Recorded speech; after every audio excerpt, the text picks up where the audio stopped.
Чирикба Вячеслав Андреевич, доктор филологических наук, профессор, академик Академии наук Абхазии, чрезвычайный и полномочный посол Республики Абхазия, министр иностранных дел Республики Абхазия. В разное время работал ведущим научным сотрудником Института языкознания Российской академии наук, советником президента Республики Абхазия по внешней политике, преподавателем кавказских языков в Лейденском университете. В 1991-1996 годах докторант Института сравнительной и описательной лингвистики Лейденского университета. В 1996 году защитил докторскую диссертацию «Общезападнокавказский язык. Реконструкция его фонологической системы и части его лексикона и морфологии». Вячеслав Чирикба – член Европейского общества кавказоведов, член Международной ассоциации по изучению языков проистории, глава делегации Республики Абхазия на международных женевских дискуссиях, председатель комиссии по реализации государственной программы развития абхазского языка. В 1993-1998 годах полномочный представитель Республики Абхазия в странах Западной Европы. В 1993-1994 член делегации Абхазии на переговорах между Грузией и Абхазией под эгидой ООН в Женеве. Основные лингвистические труды. Аспекты фонологической типологии. Москва, 1991 год. Общезападнокавказский язык. Реконструкция его фонологической системы, лексики и морфологии. Лейден, 1996 год. Грамматика абхазского языка. Мюнхен, 2003 год. Словарь проабхазского языка. Лейден, 1996 год. Развитие абхазского языка в условиях полиэтнического общества. Вызовы и перспективы. Сухум, 2009 год.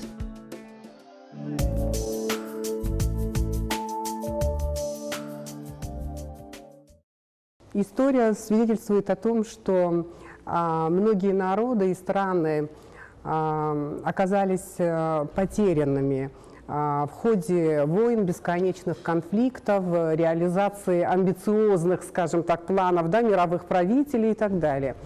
21 век, я понимаю, что формат взаимоотношений, взаимосвязи народов и стран изменился, конечно, но тем не менее, вот то, что сегодня в 21 веке происходит, по выражению одного из философов, превращение мира в некую глобальную деревню, мне кажется, что национальные языки в этих условиях испытывают небывалый стресс, или все же это преувеличение?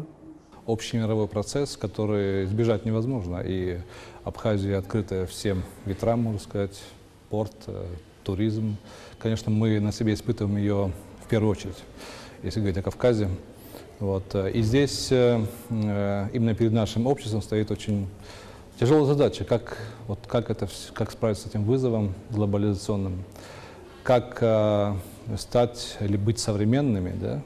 Освоить все достижения научно-технического прогресса. Я уточню все же. Да. Я сказала, что я это воспринимаю как стресс для национальных языков, для их сохранения. Да. И в то же время, вот я к этому иду, в то же время сохранить свое лицо, идентичность, культуру и язык. Вот для многих обществ это задача непосильная, просто непосильная. Особенно те, которые лишены государственности, для многих этносов. И тем не менее, у нас имеется в распоряжении очень мощный инструмент, это государство. И именно государство нужно использовать для того, чтобы этому вызову глобализации противостоять. В каком смысле? Чтобы не быть им унесенным, да, вот в какую-то глобальную деревню, а его, в общем-то, обуздать в том смысле, что использовать его достижение этого научно-технического прогресса для цели сохранения культуры и языка. Наоборот, то есть не раствориться, а усилить то, что для нас ценно, что нам дорого. Мы знаем пример обществ, которые, будучи очень технологичными, очень современными, они, тем не менее, сохраняют очень консервативную систему внутреннюю. Это Япония, это Южная Корея, частично Израиль, которые сохраняют очень консервативное ядро своей культуры, свое традиционное общество, и в то же время будучи совершенно современными. То есть можно избежать фатальности? Фатальности нету, и все в руках людей, как они поймут задачу или опасность, или вызов, и как они с ним справятся. Вячеслав Андреевич, теряющие родину теряют все. Происхождение, принадлежность этих слов, конечно, вы прекрасно знаете. Вот скажите, теряющий язык. Теряющий язык теряет большую часть культуры, а вместе с ним и идентичности. Цель Абхазии не превратиться в Адлерский район или в Сочинский район.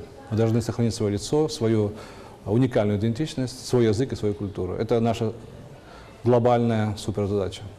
Вячеслав Андреевич, вас ждут студенты, но поскольку вы у нас высокий гость, министр иностранных дел, наверняка они думают, что их ждет лекция другого плана совершенно по внешней политике, скорее всего, Абхазии, да. Но вы все же прежде всего, я так думаю, что человек от науки.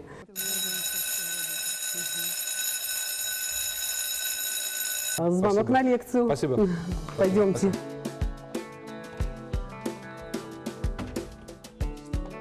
Здравствуйте. Добрый день, друзья. Тема языка всегда остается актуальной. Но, конечно же, очень интересно собраться в такой аудитории и послушать абсолютно профессиональную лекцию на тему языка. У нас сегодня стоит вот такая тема к изучению диалектов абхазского языка. Гость нашей программы – доктор филологических наук, профессор АГУ, академик Академии наук Абхазии, еще министр иностранных дел Вячеслав Андреевич Чирикба.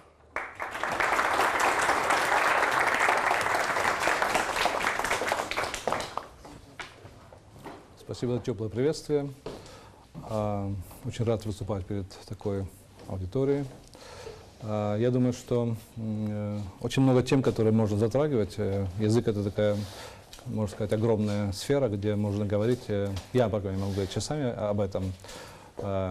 И тем не менее, я решил выбрать такую тему, которая интересна в плане и истории, в плане языкознания, и с выхода на современность нашу тоже. Вот, диалекты абхазского языка. Почему это говорю? Потому что, хотя вот мы, в общем-то, читаем, все вы читаете книги различного характера, тем не менее, вот хорошее знание о том, о состоянии абхазского языка, о его диалектах, исторических диалектах, современных диалектах очень мало известно. И почему я это говорю? Потому что я сам занимаюсь диалектологией очень долго. 1991 год занимаюсь диалектами абхазского языка в Турции. Поэтому, в общем-то, сейчас я могу сказать, что я знаю ситуацию с абхазскими диалектами. Это не было фактом, когда я начинал свою работу в 1991 году, именно над диалектами абхазского языка в Турции. Вот. Теперь можно уже смело говорить о том, что мы знаем, очень хорошо знаем основные особенности абхазских диалектов, территории их распространения, и сейчас, где они сейчас находятся. Я начну с вот такой карты, которую я нарисовал, карта Абхазии. Вот, начиная уже с западной части. Единственное, что, я думаю, другая часть вам хорошо известна, это Абжуйская Абхазия, Самурзаканская, Абжуйская и Бзыбская Абхазия. Вот, но начну характеристику диалекта абхазского языка с самого юго-востока, с Самурзакана. Да? Там сейчас, конечно, царствует мигрельский язык, это Гальский район нынешний Абхазии. Тем не менее, история нам говорит о том, что население является смешанным этнически, абхазо-мигрельским, и очень много фамилий, которые там находятся, это практически бывшие абхазы, Будбая, Званбая, Зухбая и так далее. Вот. Так что здесь интересный симбиоз между картвельской группой, мигрельской, да, западно-картвельской группой и абхазской группой именно в этом регионе. Что такое абхазский язык? Это язык западно-кавказской семьи группы языков, абхазо-адыгской группы языков, которая состоит из 3 языков практически, адыгского, убыхского, абхазо-абазинского. Вот. И был проязык, который был родителем этих всех 3 языков. И можно сказать, что вот по этой схеме адыгский язык и абхазский занимают полярные позиции, а между ними убыхский язык. Что убыхский язык одинаково близок и к абхазскому языку, и к адыгскому языку. Вот. Адыгский язык состоит из 2 диалектов, кабардинского и адыгейского. Абхазо-абазинский, абхазский, абазинский. Вот. И убыхский язык не знал диалектов. Ну, не убыхский язык, вымерший язык, к сожалению. Вот. И общая картина диалектов абхазского языка. Вот я нарисовал схему здесь. Начиная с юго-востока абжуйский диалект. Его наречием является цабальский говор, цабала Радславича. Затем бзыбский диалект, наречие ахчипсы, я о них буду рассказывать. Сацкий диалект, затем ашхарский диалект и топанский диалект. Вот такая схема, общая схема выделения единого абазинского языка или абхазского языка на все эти вот диалекты и наречия. Теперь возвращаясь уже к нашему, тому, что я остановился, к абхазскому диалекту. Значит, самурзаканский говор сохранился в одном селе, село Чхвартал. Если вы знаете такое село Чхвартал, там еще на абхазском говорят. Вот это очень интересная речь, такой симбиоз в какой-то степени мигрельского абхазского языков. Речь абхазская, но там много слов мигрельских, интонация своеобразная, вот, требует изучения. Абжузский диалект очень такой крупный диалект, конечно. Он вот, располагается, как вы знаете, от Гала практически до Гулрыбща. Да? Гулрыбща — это абжузский диалект. Вот. Он хорошо известен, хорошо изучен, и он является основой литературного абхазского языка, поэтому как бы он нам всем известен хорошо. Почему выбран был абжузский диалект? Потому что он менее сложен фонетически, там меньше фонем согласных, чем в бзыбском диалекте.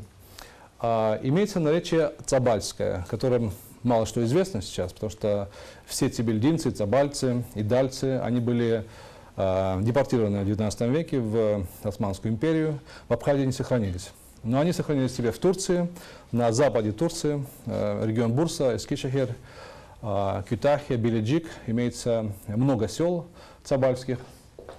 И люди говорят на этом диалекте, очень интересном диалекте, который практически является, видимо, древним ответвлением абжузского диалекта.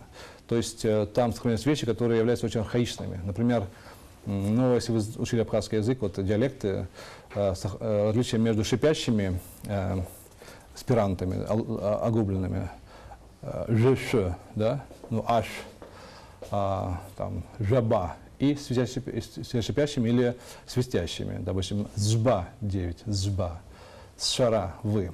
Это древние звуки, которые имеются в бзыбском диалекте, вот, и вот в частности в цабальском. Кроме того, отличия между фаргализованными и обычными согласными, увулярными спирантами х и хо. Кто из бзыбской Абхазии, Гудаутской, вы знаете, что ах — голова, ах — пуля, да? А в абжузском диалекте они уже исчезли, эти различия. Так что вот в диалекте цабальском они сохраняются хорошо, это говорит о том, что это очень архаичный диалект.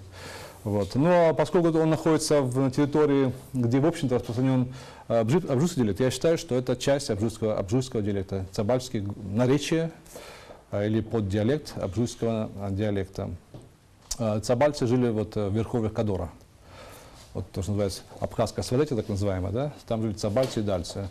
Их было до выселения около 20 тысяч человек.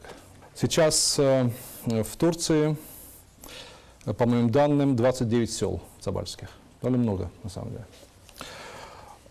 Затем мы идем уже к западу и подбираемся к Бзыпу. Вот Бзып, река Бзып, это крупнейшая река Западной Абхазии, дала название целой группе этнографического абхазского народа Бзыпцы, Абзыпуа, Абзыпкуа и значит, диалекту тоже, бзыбский диалект абхазского языка. Вот слово «бзыб», как пишут, да, «бзыб», это неправильно, это искажение. Я считаю, нужно изменить на «бзып», как и должно быть, с нормой абхазского языка, «бзып». И везде я пишу в своих работах не бзыбский диалект или бзыбский, а бзыбский, «п», потому что там в абхазском языке «бзып», а не «бзыб». Бзыбский диалект является самым архаичным из всех абхазо-абазинских диалектов. Почему? Потому что в нем есть фонемы, которые утрачены другими диалектами. Вот, то есть у вас из Гудаутской Абхазии, там, из Гузархуа могут знать, что или от Хара, что есть такие звуки, как дж, ч, ч, да, ж, ш, вот, узчой, узчой, узцой.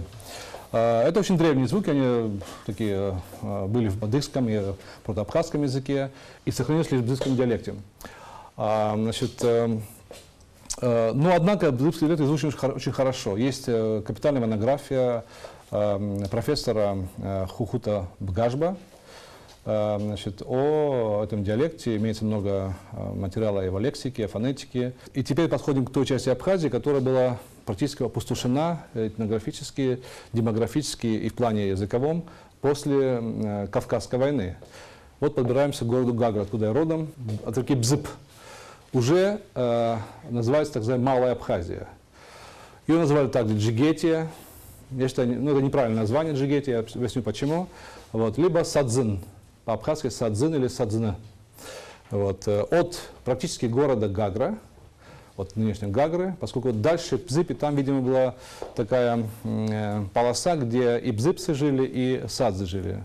Вот, пограничная полоса. Но вот уже от города Гагра мы знаем, что точно были садские поселения, вот, Гагрыбщ, и вплоть до, доходили до Мацесты, нынешней Мацеста, река Мацеста, то есть рядом с Сочи.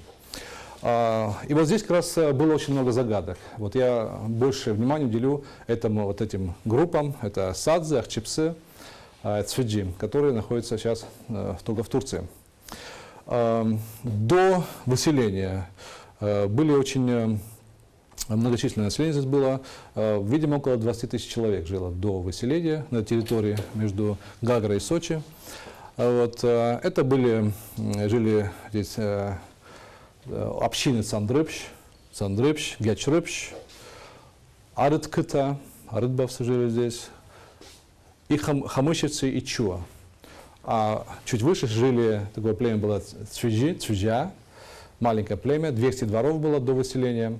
А еще выше жили большое крупное племя было Ахчипса, рядом были Аибга и рядом были Псхувцы, Псху. Вот все население, они в Абхазии не сохранились вообще. То есть ни диалекта, ни слова мы не знаем, на котором они говорили. Хотя есть данные топонимики, естественно, но тем не менее очень важны данные, естественно, живого языка. И очень было много, уже к историкам обращаясь, кто занимался историей Абхазии 19 века, очень много было, сейчас ведутся, еще было раньше, было споров, кто же были садзы.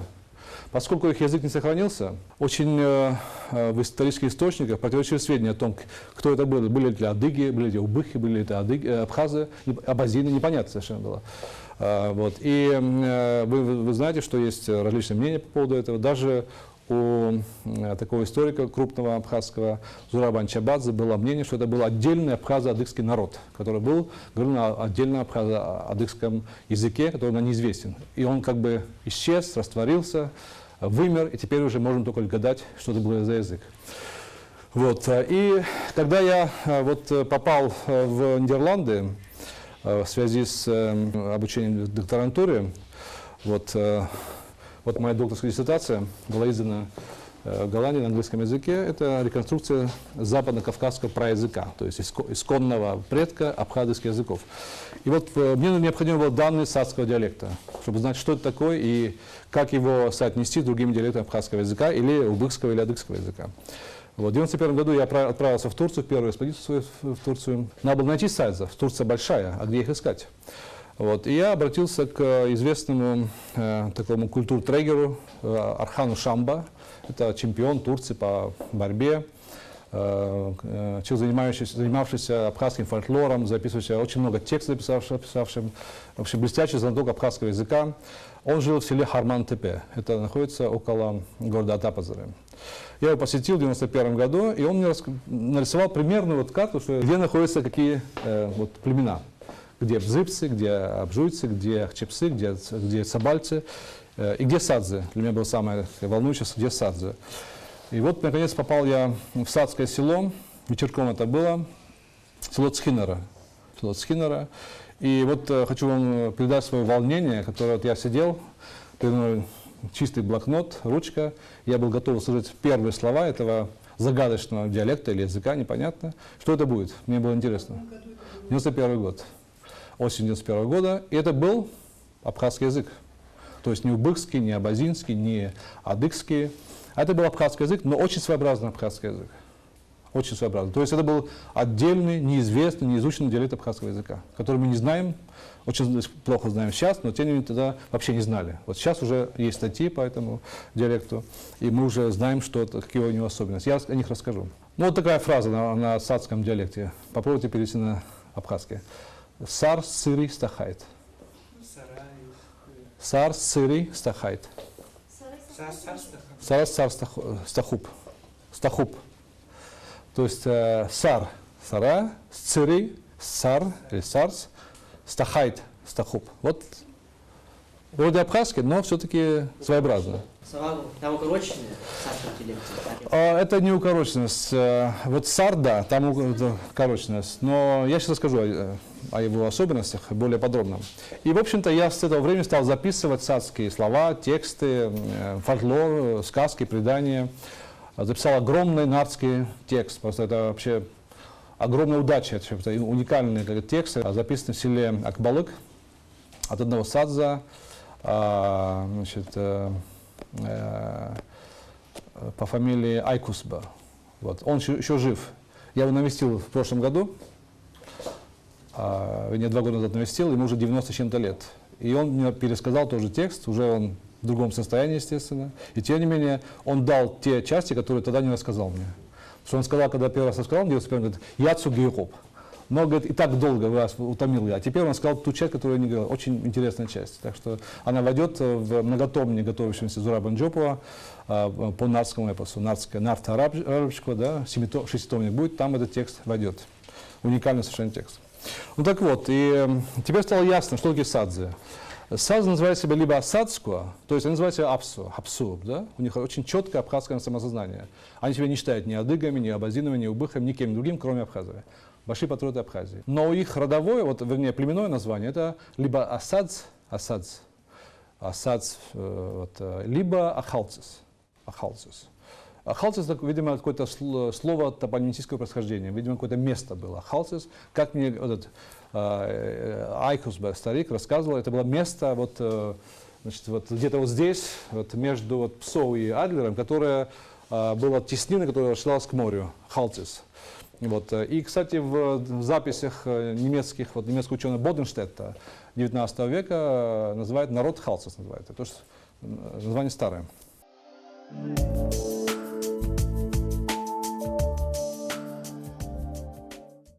Сейчас в Турции, я вам скажу, сколько сел, 22 села садских, то есть немало. Однако села маленькие, очень небольшие. Есть даже села, которые 5 дворов, вот такие, а есть села, там, 200 дворов, то есть ситуация разная.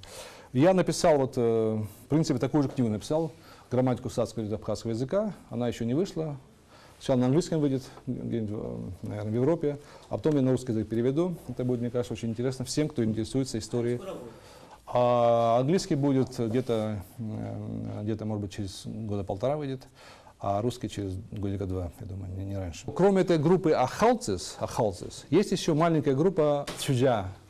Это не фамилия Цюджи, да, Цюджба, нет, никакого отношения не имеет. Цюджа, либо Цюджа. Это очень маленькая группа. И вот о них писал разведчик российской армии Федор Тарнау, как о Чужи, племя Чужи, на реке Кудепста. Кудепста, вот река Кудепста вот, находится вот здесь, между Хоста и Мацестой. Их было около 200 дворов, как я говорил. Сейчас их 3 маленьких села. Находятся на западе Турции, в регионе Билиджик. Вот, и одно село уже опустело, люди переехали в город, 2 села существуют. Но у них прекрасный сохранился фольклор, язык сохранился хорошо.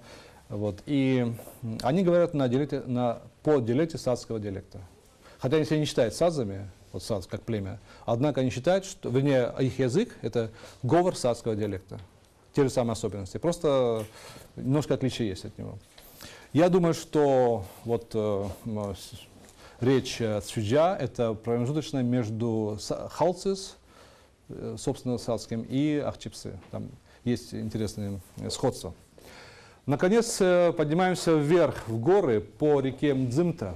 И встречаем в 19 веке это племя Ахчепсы, которое было очень мощным, воинственным, таким неприступным племенем. Вот. И, в общем-то, можно сказать, что настолько они были уверены в своей неприступности, находясь очень высоко в горах. Вот я помню, еще в советское время ездил на Красную Поляну по делам с отцом. Это была вот такая орлиное гнездо. Там даже страшно было ездить. Очень такие обрывы, обрыв, пропасть. То есть они считали, что они неприступны. Тем не менее, вот в мае 1964 года царские войска, они все-таки дошли до этой территории, и практически племя было покорено. Их депортировали часть бежала на Северный Кавказ, они слились с абазинами, сейчас абазины, а большая часть была вывезена на берег и на кораблях отправлена в Турцию. Сейчас в Турции, значит, ахчипсов 28 сел, включая псхувцев, несколько сел псхувцев. Вот рядом с Ахчипсе есть, вот знаете, уже в верховьях Бзыпи есть село Псху, да, Псху. И там было около 5000 человек жило. Судя по их языку, это был один диалект. Ахчипсе и Псху на одном говорили диалекте. Они называют даже себя Псху Ахчипсе, говорят даже о себе. Так что я думаю, что это были близкие или один диалект был. И было маленькое племя Аибга. Как племя они здесь не сохранились уже. Вот, вот все, что мы в общем знаем о том, что было до 864 года. Мы знаем тоже, что сколько сел, где находятся все эти села, населенные садзами, ахчипсы, бзыпцами, псхувцами и так далее, находятся в Турции. Я думаю, что это очень интересный результат. Вот вышла книга, недавно изданная Денисом Чачхалия, «Джигетский сборник», вот, где и моя статья по расселению Абхазии и Абазии в Турции. И где очень много интересных материалов, интересный сборник. Теперь о сакском диалекте, о сакском языке. В чем его характерная особенность? Мне кажется, вам интересно, как филологам будет. Как ни парадоксально, вот абхазский язык, он младописьменный, вы знаете, да? Он зародился письменно в 19 веке. На основе работы Услова, грамматика абхазского языка, Бартоломей, генерал Бартоломей, создал букварь абхазского языка. И мы сейчас пользуемся практически условским алфавитом, который основан на кириллице. Однако там есть буквы из готского алфавита, из сербского алфавита и просто придуманные буквы. Так что вот такой своеобразный алфавит, что резко отличается от алфавитов народа Северного Кавказа, вы знаете. Даже абазинское, которое близко к абхазскому, у них другое основа кириллицы, а в принципе другие транскрипции. Однако парадоксально, что первые записи абхазского языка, как выясняется, были сделаны именно с сакского диалекта. Вот это просто парадокс. То есть здесь он не сохранился, однако первая запись — это сакский диалект. Я говорю о записях турецкого путешественника 17 века Эвлия Челеби. Эвлия Челеби написал огромный труд «Сияхат наме», то есть книга путешествий, которая была издана где-то уже в 19 веке, ее издавали, переводили на английский язык, на немецкий язык переводили. Однако лишь лет 20 назад нашли его рукопись, исконный манускрипт нашли его в музее Топкапы в Стамбуле.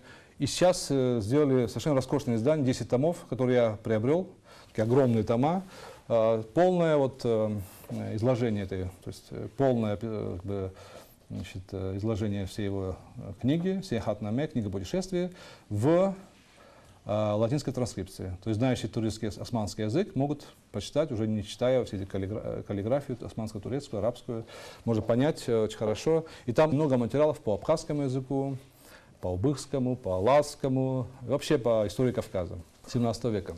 Так вот, все, кто изучал записи абхазского языка, сделанные Челеби в 17 веке, они поражались, что какие-то странные, непонятно, вроде абхазский, а что-то там не то. Не могли объяснить, какие-то особенности, которые вообще непонятны. Ни в бзыпском нет, их нет.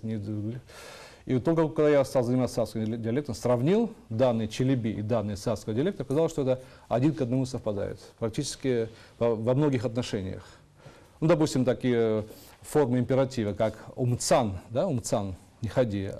У Челеби умчин, не ходи.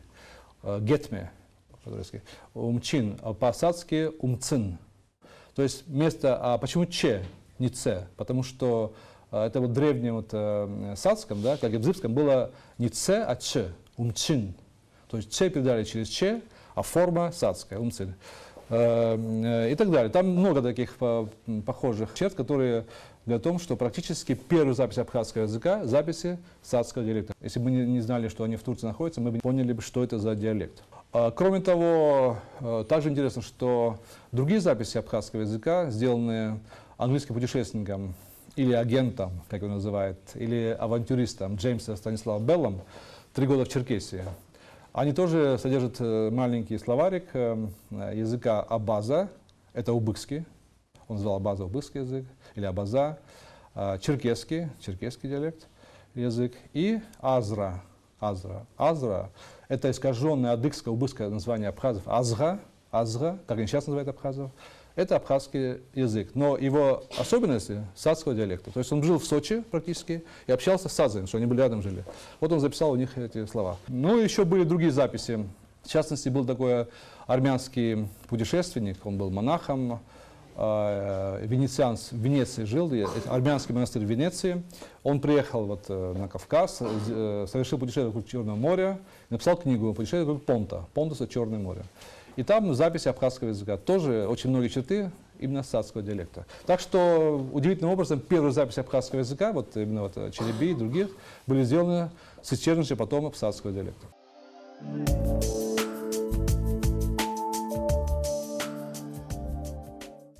Какие особенности сацкого диалекта? Вот фонетические особенности. Во-первых, это геминация. Геминация — это удвоение согласных. Допустим, в абхазском языке есть, она известна, ласс, да, лассывай. Или, допустим, сычойт, да, я смеюсь, ч. Но в абхазском языке, вот сычойт, там две фонемы, там ч плюс ч. Это не одна фонема. А в сацком диалекте это не эти слова, а в других словах. Это фонемы. Например, глаз ла, а собака ла. Лаква, алаква.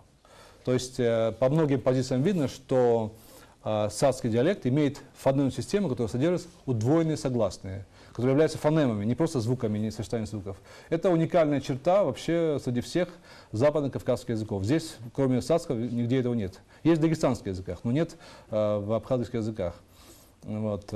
И если считать их фонемами, то получается, что сацкий диалект обладает самой крупной системой фонем среди всех западно-кавказских языков. Убырский считался чемпионом, 80 согласных, а в сацком более 100. Если выяснится, что действительно это на самом деле фонемы. Но на это похоже очень. Вот. Кроме того, вторая черта — это полногласие. Вот, допустим, я сказал пример сычой, да? А по-сацки сычичут. Сычичут. Получается, что было атчера, да, ча, было произведено из ча-ча. Удвоение слога ча, да, ча-ча, смеяться, а потом без ударения а выпало, получилось ча, сычойт. Вот. Или, допустим, сэхойт, я кричу, по-сацки сэхут, сэхут. Полногласный фон, то есть полностью все гласные сохраняются. Слово абга, да, абга, ну, что такое абга? Волк, лиса, шакал, все абга. Но по-сацки абага. Абага, кстати, по-сабарски тоже. То есть формы, которые сохранили старые гласные, которые выпали в диалектах бзыбском и других диалектах, в позиции без ударения. И в морфологии. Что интересно в морфологии? Вот я пример говорил, сырый стахайт. Стахайт вместо стахуб. В абхазском есть глаголы, как вы знаете, динамические и статические. Динамические са, сойт, окончание white, да, сойт, а статические какие окончания? Статические. Воп, са, сыцуп, да? Са, сыцуп, сарастоп, да? Стоп и так далее. Так вот, в сацком диалекте спут. Я сижу, спут. Вот. И, допустим, сарасакоп, да? По-сацки сасакайт. Сакайт. То есть они используют не форму уп, глагол статический, а форму глагола динамических, ит. Так что вот эти вещи делают сацкий диалект очень своеобразным диалектом, который отличается практически от всех других диалектов абхазского языка и абазинского языка. Его необходимо изучить, конечно, и, так сказать, чтобы он сохранился как памятник, по крайней мере, абхазского диалекта. Речь о чепсы. Что о ней можно сказать? Речь о чепсы — это практически очень близко к бзыбскому диалекту. Вот бзыбский диалект, мы знаем, как его. Тем не менее, там есть особенности, которые сближают его и с сацким диалектом. Я считаю, что это наречие, которое было переходным между бзыбским и сацким. В общем-то, вот все, в принципе, о диалекте абхазского языка, что можно сказать. И теперь перейдем к такому социолингвистическому или жизненному, так сказать, вопросу о том, какая перспектива у этих всех диалектов в Турции и в Абхазии. В Турции, конечно, ситуация вот парадоксальная, потому что огромная пропасть между прекрасным знанием абхазского языка у старшего поколения, просто блестящим совершенно, такие ораторы, которые вот здесь трудно найти, и нулевым знанием у людей младше 30 лет. Что произошло? Язык перестали передавать детям. То есть приняли решение перейти на другой язык, на чужой язык, турецкий в данном случае. А вот я расскажу вам историю с убыхским языком, такую грустную историю, поскольку вот я был, кстати, в 91 году, после посещения садзов я поехал к убыхам в село Хаджи Осман-Кёй на западе Турции, регион Маньяс, провинция Бурса. И я посчастливилось встретиться с последним знакомым убыхского языка Тефики Сенч. Он был достаточно уже так слаб, тем не менее, около 2 часов мы провели сессию с ним, я записал тексты, много слов интересных у него спросил, и просил его рассказать о своей семье, о своей истории, своего рода. Род Зайша, фамилия Зайша у него. Дед, кажется, у него абхаз был. Так вот, он рассказал свою историю на убыхском языке, естественно. В одном месте ухмыльнулся. И мне стало грустно, потому что никто на свете не может понять юмор на неизвестном языке. Правда же? Все, никто уже в жизни. Кроме него, никто в мире. Кроме него, никто не поймет. И уже вообще после его смерти не поймет вообще. То есть язык мертв практически. Даже не с кем посмеяться, да? Не с кем пошутить на этом языке. И, конечно, это было очень грустно. Вот. И, конечно, судьба убыхского языка такой является символом, в общем-то, трагедии языка. Поскольку после утраты и родины убыхи, и языка в Турции, практически можно ли говорить о том, что у убыхов сохранилось этническое самосознание? Вот это очень сложный вопрос. Убыхи есть люди с убыхского происхождения, но убыхского народа уже, скорее всего, нет. Они сливаются с более многочисленными адыгами, часть с абхазами, и уже как общность, как этническая общность, отличная от тех других, она уже практически не существует. Без языка, без культуры вот, особенной, мне кажется, лицо уже потеряно, хотя есть интеллигенты, есть пишущие люди, но, однако, это уже на другом языке, это уже язык уже мертв. Так вот, я боюсь, мне неприятно это говорить, но тем не менее придется, что, к сожалению, тенденция такова, что все кавказские языки в Турции будут постигнуть та же самая участь. То есть через, может быть, лет 50-60 они все последуют за убыхским языком, небытие. Почему? Поскольку просто видно, что даже в самых отдаленных селах, где абхазский язык распространен, молодежь не говорит на абхазском языке вообще. Молодые люди понимают, может быть, там какие-то слова понимают, какие-то, может, что сказать, но, однако, это не владение языком, в общем-то. А в городах тем более. А в Турции очень сильный процесс урбанизации. Очень много народу покидает села, практически поголовно многие села покинуты, и переезжают в города в поисках работы. И в городах, естественно, где царит турецкий язык, естественно, происходит нивелирование, и язык моментально исчезает. И вот родители делают такой вот сознательный выбор не говорить на родном языке, потому что он не нужен в дальнейшей жизни своих детей. В карьеру он не понадобится им. Вот. Опять же, аналогия с убыхским языком. Сами убыхи рассказывают, это, может, было или не было, что когда старики переселились в Турцию, они не знали турецкого языка. И были как людьми третьего сорта практически. И они собрались, сказали, что, знаете, нам убыхский язык не нужен, слишком маленький народ, мы не сохранимся, давайте перейдем на турецкий язык. Не будем учить детей родному языку. Это был сознательный выбор. Вот я называю это самоубийство родного языка. Самоубийство, что сами они решают убить свой собственный язык. Но во имя каких-то благих целей, естественно. И вот, значит, практически это происходит в Турции сейчас. Конечно, неосознанно. Это не говорят, не обсуждают и не решают. Давайте убьем родной язык. И тем не менее, его убивают каждый раз, когда ребенок не изучает родной язык. Он умирает, вот в каждой семье. А если это явление повсеместное, получается, что язык практически умирает.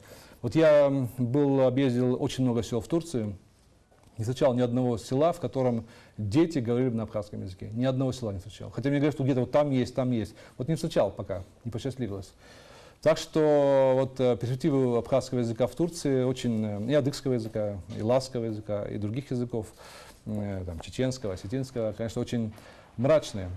Тем не менее, черкесы и абхазы получили возможность изучать свой язык факультативно в школах, ну, вот, так сказать, после уроков, так сказать, и иметь телевидение, то есть иметь программу, канал, скажем, час на абхазском языке или на адыгейском языке или кабардинском языке. Конечно, прекрасно, что это делается, прекрасно. И в дернеках, абхазских клубах, учат абхазский язык факультативно, очень большой интерес.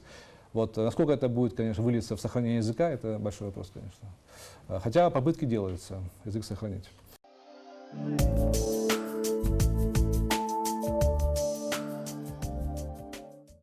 И теперь я закончу тем, что перейду к ситуации в Абхазии, у нас, где ситуация тоже не блестящая.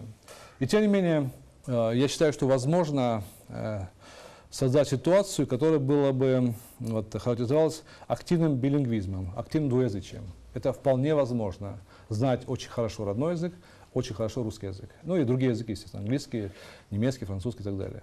Вот. Эта ситуация очень типична для многих обществ. Большинство обществ в мире, они двуязычными являются. Возможно вполне сохранить свой родной язык, даже в условиях глобализации и конкуренции с большими языками. И вот я хочу показать вам свою небольшую книгу, которую я написал по этому поводу, о проблеме абхазского языка, как его сохранить в Абхазии. На основе изучения мирового опыта есть два примера. Пример государства Израиль, где был язык возрожден из небытия. Язык от 2000 лет, который вымер, его возродили, и сейчас это процветающий язык государства Израиль, значит, там на нем учатся, говорят, родной язык населения Израиля. И пример Республики Ирландия. Другой пример, где практически, несмотря на то, что государство вкладывает большие деньги в развитие языка, на нем очень мало людей говорит, поскольку он им практически не нужен в практической деятельности.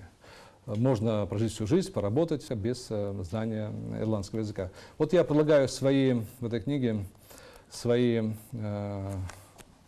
видения, как ситуацию в Абхазии улучшить в этом отношении, как сделать так, чтобы абхазский язык стал подлинно государственным языком, каким он записан в Конституции, и был бы языком и делопроизводства, и бюрократии, вот, и экономических отношений, вообще полноценным живым языком, что вполне возможно сделать, поскольку, в отличие от Ирландии, в Абхазии большинство говорит на абхазском языке. Мне кажется, у вас тоже здесь 90% знает абхазский язык хорошо. Да? Вот. Это прекрасно, потому что основа прекрасная есть, но нужно ее развивать. Что происходит в Абхазии? Огромная, как и в Турции, огромная урбанизация. Люди покидают села, приезжают в города в поисках работы и лучшей жизни, досуг и так далее. И вот поскольку в городах Абхазии русский язык является доминирующим, совершенно очевидно, да, и в учреждениях, и в бизнесе, и везде практически, то получается, абхазский язык как бы не нужен. То есть можно жить, если не хочешь стать президентом Абхазии, по Конституции надо абхазский язык там сдать экзамен. Все остальное вполне доступно, без знания абхазского языка. И вот это нужно изменить, конечно. Если это не будет изменено, то мрачные предчувствия у меня есть, как у лингвиста, зная, что такое болезнь языка, что такое интуитивное желание взрослых не передавать язык новому поколению, своим детям.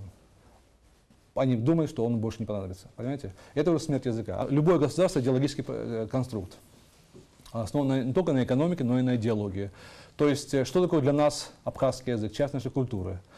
Вот мы знаем, что практически наше стремление к независимости, наша борьба и война, это страшная, были за то, чтобы сохранить свою идентичность, не поддаться ассимиляции страны Грузии. И тем не менее, понимаете, глобализация продолжается с разных сторон, не только с стороны Грузии, скажем, с других сторон. И поэтому вот знать, как язык свой защитить и как свою культуру, как создать сочетание современного общества и традиционных институтов, которые будут продолжать существовать, как, скажем, в Японии, как, скажем, в Южной Корее, и в том же Израиле, когда есть суперсовременное общество, технология, производство, и тоже очень консервативное ядро, культурное ядро, которое сохраняет традиции, которое продолжает их, передает следующему поколению. Вот это суперзадача, которая перед нами стоит. К сожалению, в абхазском обществе я не вижу большой по этому поводу озабоченности. Хочу признаться, как-то все заняты, в общем-то, другими делами. Там, приватизация, недвижимость и все такое. Это очень хорошо, конечно. Надо заниматься, им надо иметь деньги, надо заниматься и бизнесом. И тем не менее, если мы потеряем в процессе свой язык и культуру, то зачем все эти жертвы, ради чего? То есть здесь перед нами очень сложная задача сохраниться в эпоху глобализации, не потерять свое лицо, остаться современными и в то же время сохранить свою культуру, свой язык. Я думаю, это очень сложная задача, но она нам по плечам, поскольку у нас есть самосознание, очень высокая мотивация сохранить свой язык, свою культуру. И у нас есть такое, я повторяюсь, это говорил до этого, очень мощный инструмент, как государство. Именно государство должно вот эту задачу поставить перед обществом и помочь ее решить. Вот. На этом я закончу свою лекцию. Спасибо. Если у вас вопросы есть, с удовольствием отвечу. А где можно приобрести вашу книгу? Я принес вам подарок. Добрый день. Это у меня такой вопрос. Фамилия? Меня вот Хута Батараш. У меня вот такой вопрос. На сегодняшний день мне как историку обидно, что нет истории Абхазии на абхазском языке. Будет ли вообще переводиться книга «История Абхазии»? У нас есть учебник, созданный нашими крупнейшими историками, профессором Лаковым, профессором Гашба. И вот я думаю, что нужно на абхазский язык перевести, естественно. Вот как бы здесь вопросов не возникает. Почему это не делается, я не знаю. Есть структура соответствующая, есть Академия наук, есть Абхазский институт, есть очень много комиссий по абхазскому языку, есть фонд абхазского языка. Более чем достаточно, чтобы эту книгу перевести на абхазский язык и издать ее. Кроме того, есть пособие, сделанное Мирой Константина Хуталашвили и Налапа, рассказы по истории Абхазии, тоже очень интересный материал, тоже можно использовать в учебном процессе. Вот. Но вопрос очень хороший, нужно, чтобы был не один учебник, а много разных учебников истории Абхазии, как бы конкурирующих, поскольку это живой творческий процесс. И разные учебники содержат в себе и плюсы, и минусы. Потеря культуры как-нибудь влияет на утерю абхазского языка, например, в сегодняшний день? Вот мы говорим про Апсуара, да, очень много. Вот, и даже было принято решение, кажется, ввести предмет. Это очень важно, конечно, очень нужно. Однако мы видим, что на глазах практически наша культура меняется. Это касается и одежды, это касается и наших обычаев. Вот в мое время, скажем, я не очень древний, но уже много старше вас. Я помню, в первый раз жених и невеста сидели в одном зале рядом. И это было скандалом. Старики вышли. Часто обычное дело, правда? Не в селах, а в городах. То есть это все меняется. И вот Апсура, это все-таки, в общем-то, часть его, это, конечно, этнографические такие реликты, да, которые вот сохранились с 19 века, с более ранних времен. Однако основу сохранить нужно. Это, конечно, почитание старших, это уважение к традициям, к обычаям. Вот. Здесь целый комплекс, этический комплекс, моральный комплекс, который нужно сохранить. Вот. И тем не менее, вот глобализация, она влияет и на это тоже. Вот интернет, да, интернет, это и благо, это и тоже там и опасности таятся. Вы знаете прекрасно, поскольку сами сидите ВКонтакте, в Одноклассниках, в Фейсбуке с утра до вечера, вернее, с вечера до утра, скорее. И это все-таки, это такая, как бумеранг, знаете, он помогает кого-то там достичь, да, какой-то цели, тем не менее возвращается так, что может и повредить. Так что здесь, я думаю, что нужно просто его использовать, интернет, в плане изучения языка, скажем. Дистантное обучение тоже очень важно, через Skype, это очень часто практикуется. Вот. Ну, культура, она будет меняться, это неизбежно. И тем не менее, вот основа, ядро, нужно, чтобы она сохранилась. Мы должны понять, что для нас важнее, да, что у нас самое ценное, и вот это сохранить нужно.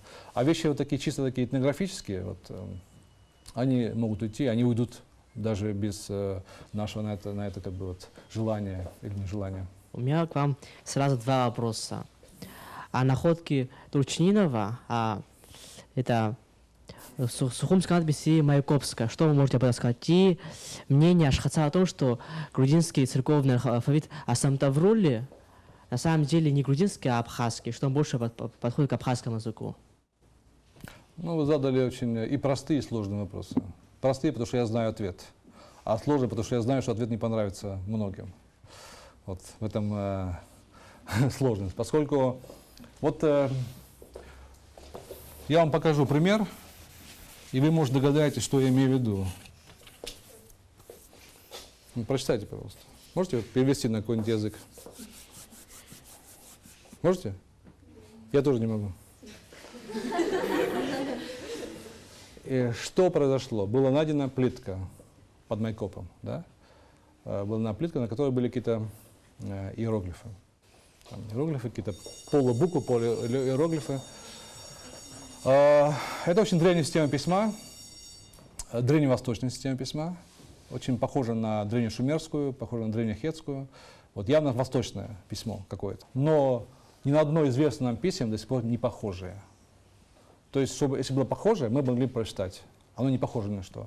Что-то похоже, а что-то не похоже. Он же как говорит, что это схоже с фонетическим Да, письмом. ну, Фонетическое это большое такое преувеличение. Вам покажу эти два алфавита, и вы поймете, что там очень нужно иметь большую фантазию, чтобы понять, что это нечто общее. То есть берется текст какими-то иероглифами, в котором не разбиты слова, нет точки, запятой, не знаем, как сделать слога-раздел, как делать раздел между словами, между предложениями. Вот так идет текст сплошной, да? Так вот. Непонятные буквы.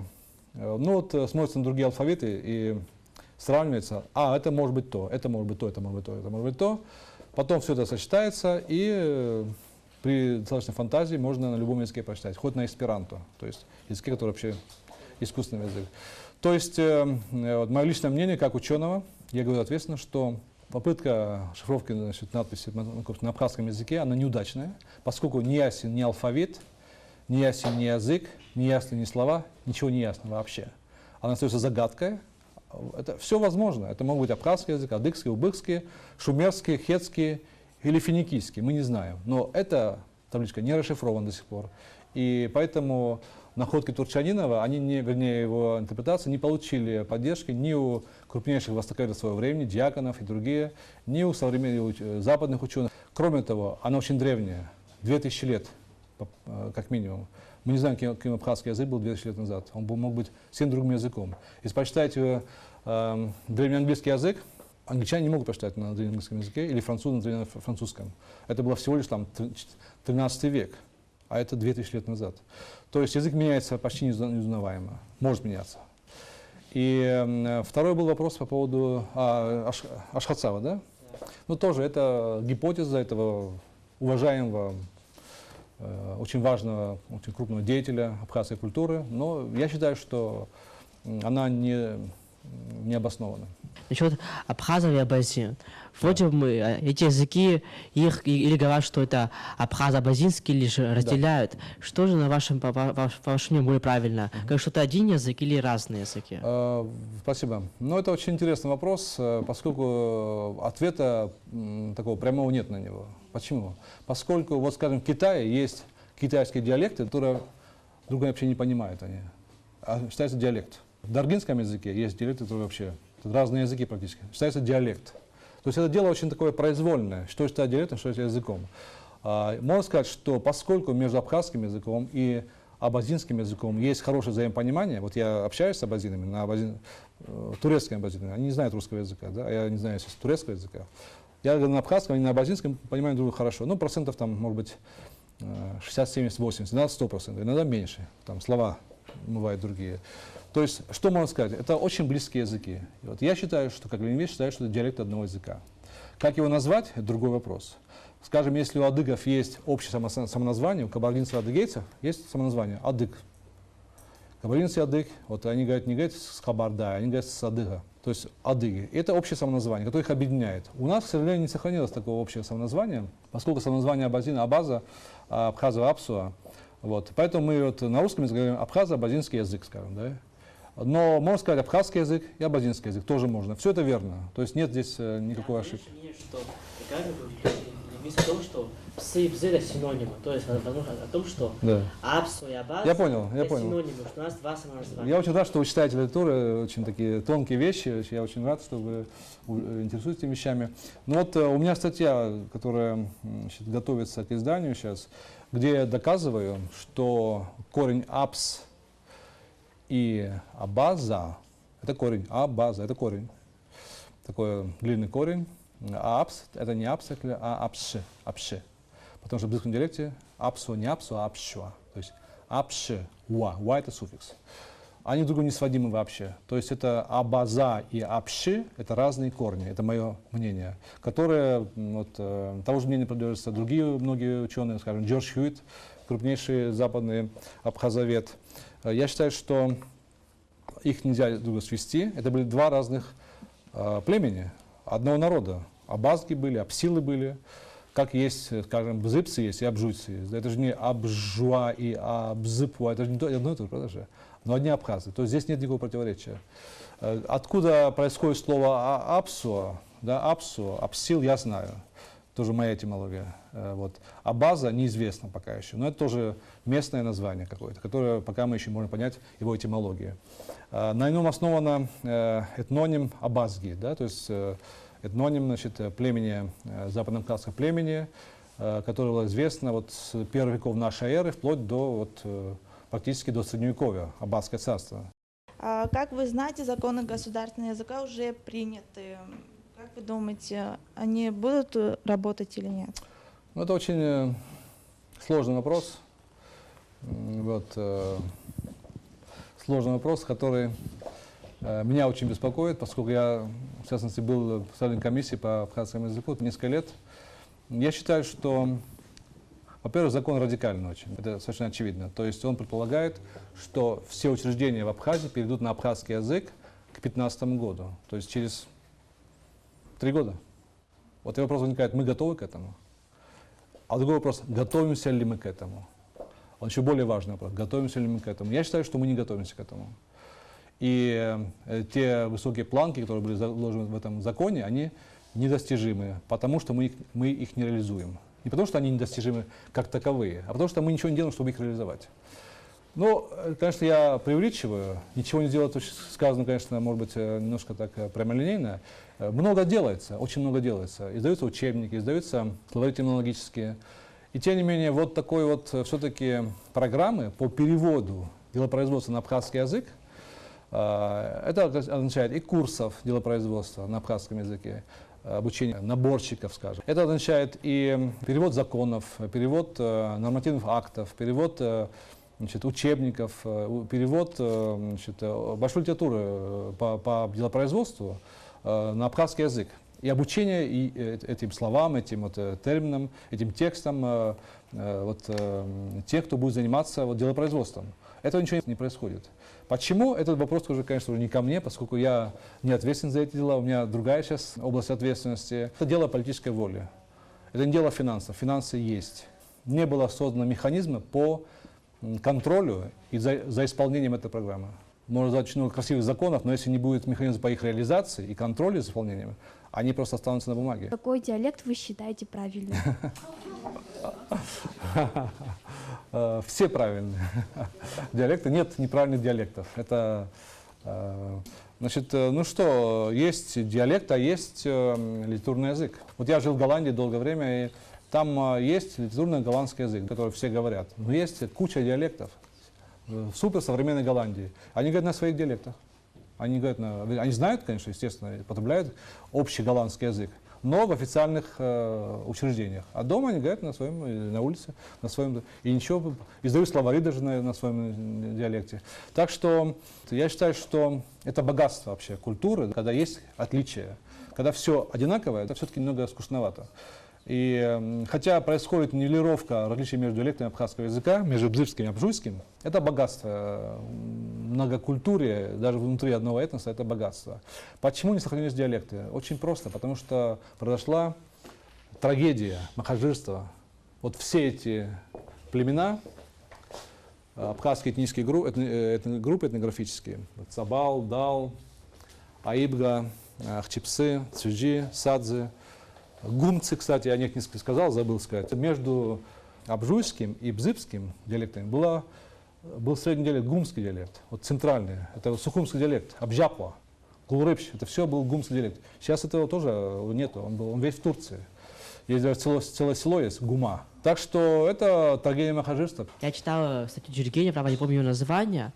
Там говорится о том, что нужно создать языка для Абхазии и Абхазии наднационально, то есть в совокупности всех диалектов. Что можете в этом поводу сказать? Ну, возникает вопрос, зачем? Какая цель? Если бы мы жили в одном государстве, вот скажем, вот я возьму пример баскского языка. Баскский язык, знаете, в Испании баскский язык. Это язык не индоевропейский, очень такой древний язык. И я занимался, кстати, баскским языком какое-то время. Что характерно, что там два диалекта крупных, западный и северный. Они друг друга не понимают вообще. То есть они диалекты, но они очень далекие друг от друга.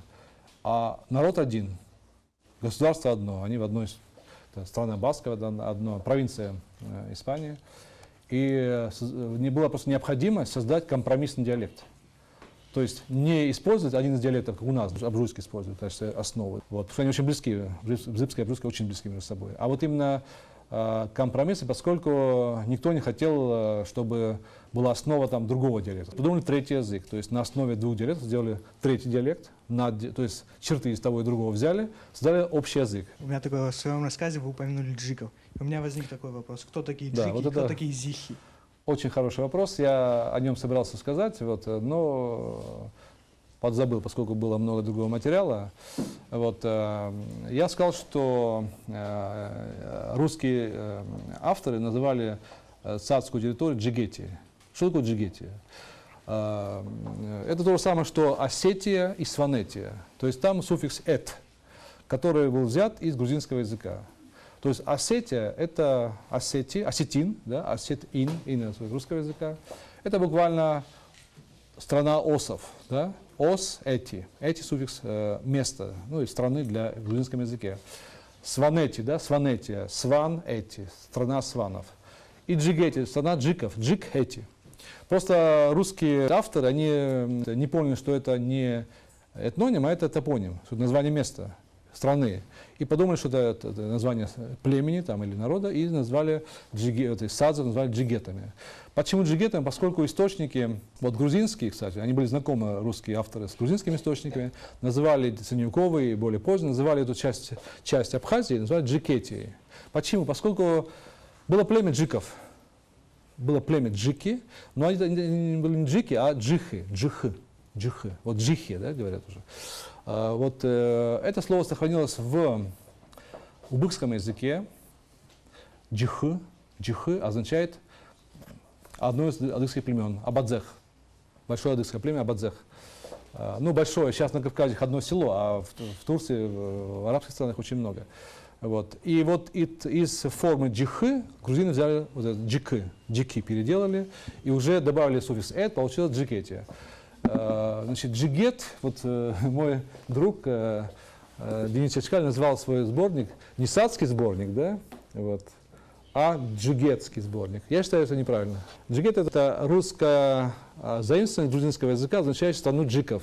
А джики — это были садзы. Лучше назвать было садский сборник. Но это как бы это право автора или составителя. И что очень важно, что слово джигет не имеет никакого отношения к слову джигит.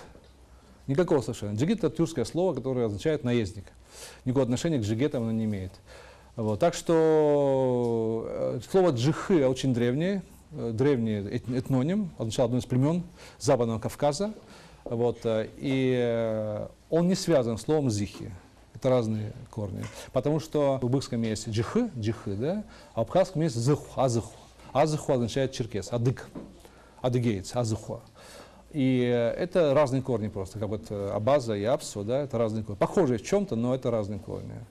А зихи известны в источниках греческих, латинских, вы знаете, зикхой в греческих источниках, как одно из западнокавказских племен адыги. Зихия. Вот, кстати, это слово не сохранилось в адыгских языках, но в абхазском сохранилось азыхуа. Захуны Черкесии.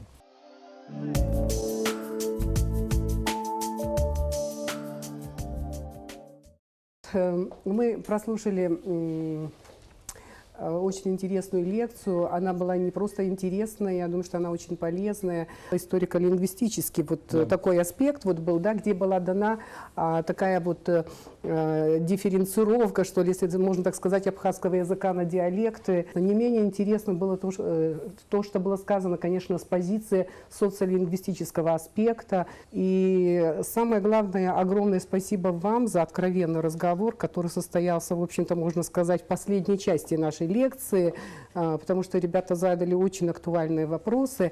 Дело в том, что я тоже голосовала за закон о государственном языке, который сейчас в работе, но должна сказать, что еще тогда, вот во время обсуждения, я предлагала некоторые положения, которые не вошли в этот закон. Я предлагала создать и заложить это в законе некой такой структуры по типу прибалтийских республик, которые создали так называемые языковые инспекции, чтобы можно было контролировать исполнение, реализацию этого закона. Как-то одна очень известная в Англии женщина, она 20 лет была министром по делам Северной Ирландии.